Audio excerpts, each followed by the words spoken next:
அஸ்ஸலாமு அலைக்கும் வரஹ்மத்துல்லாஹி வபரக்காத்துஹு. ஜக்காத் கொடுக்கப்படுவதற்கு அளவுகோல் அப்துல்லாஹிபின் அப்பாஸ் ரலியல்லாஹு அன்ஹுமா அவர்கள் அறிவித்தார்கள். அல்லாஹுடைய தூதர் ஸல்லல்லாஹு அலைஹி வஸல்லம் அவர்கள் முஆத் பின் ஜபல் ரலியல்லாஹு அன்ஹு அவர்களை யமன் தேசத்திற்கு கவர்னராக அனுப்பி வைத்தபோது சில கடமைகளை குறித்து விழிப்புணர்வை ஏற்படுத்துமாறு எடுத்துரைத்தார்கள்.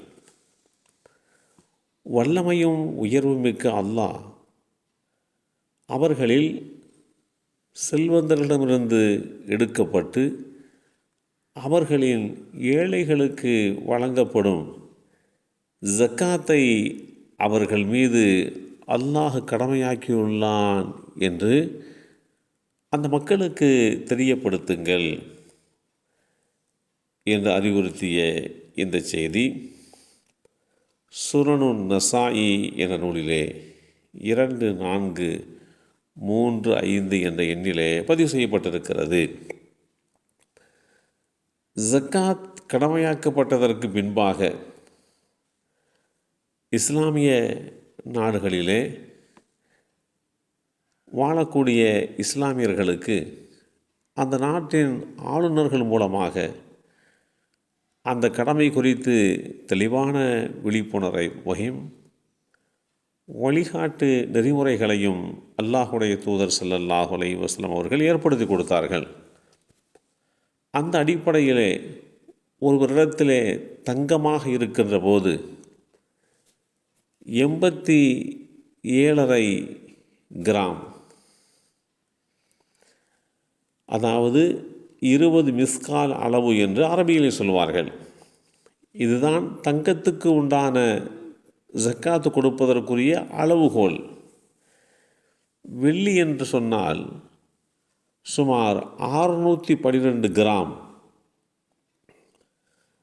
200 திர்ஹம் அளவு என்று வெள்ளிக்கு உண்டான ஜக்காத்தின் அளவுகோலை ஏற்படுத்தினார்கள்.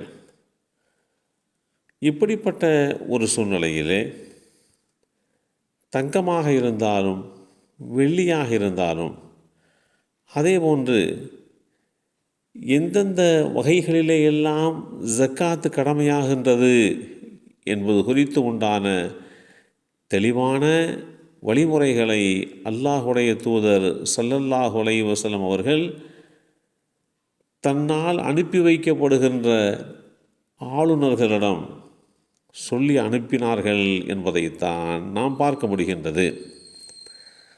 அல்லாஹு தஆலா இந்த கடமையை நிறைவேற்றுவதன் மூலமாக அவர்களுக்கு பொருளாதாரத்திலே வளர்ச்சியை ஏற்படுத்துகிறான். வேதமறை குர்ஆனிலே அல்லாஹ் குறிப்பிடுகின்ற போது அல்லாஹ் வட்டியை அழித்து தர்மங்களை வளர்க்கிறான். தன்னுடைய கட்டளைகளை நிராகரித்து கொண்டே இருக்கும் பாவிகள் அனைவரையும் அல்லாஹ் நேசிப்பதில்லை. அல் குர்ஆன் அத்தியாயம் 2 சூரத்துல் பக்கரா வசனம் 276 இந்த செய்தி தெளிவுபடுத்தப்பட்டிருக்கிறது. முறையாக ஒவ்வொரு வருடமும் தங்களிடத்தில் இருக்கக்கூடிய பொருட்களுக்கு இஸ்லாம் வரைமுறைப்படுத்திய அந்த பொருட்களுக்கு ஜக்காத்தை கொடுத்து வருகின்ற போது மீதம் இருக்கக்கூடிய அந்த பொருளாதாரத்தில் தூய்மையை அல்லாஹ் ஏற்படுத்தி விடுகிறான்.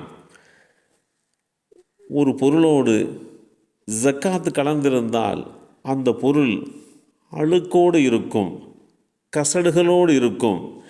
ஜக்காத்தை அந்த பொருளிலே இருந்து பிரித்து எடுத்து விடுகின்ற போது அந்த பொருள் தூய்மை அடைந்து விடுகின்றது. அதில் இருந்து எடுக்கப்பட்ட அந்த பொருட்கள் ஏழைகளுக்கு உணவாக வாழ்வாதாரத்திற்கு தேவையானதாக அமைந்து விடுகிறது. இந்த அடிப்படையில்தான் அல்லாஹ் ஜக்காத் என்கின்ற கடமையை இஸ்லாமிய பெருமக்களுக்கு கட்டளையாக்கினான், கடமையாக்கினான் என்பதை புரிந்து கொள்ள முடிகின்றது. எல்லாம் வல்ல அல்லாஹு தஆலா நம்மிடத்தில் இருக்கக்கூடிய பொருளாதாரத்திற்குண்டான ஜக்காத்தை முறையாக சரியாக கணக்கு பார்த்து நிறைவேற்றுகின்ற நல்லோர்களாக நம்மையும் நம் சந்ததிகளையும் ஆக்கி வைப்பானாக. அஸ்ஸலாமு அலைக்கும் வரஹ்மத்துல்லாஹி வபரகாத்துஹு.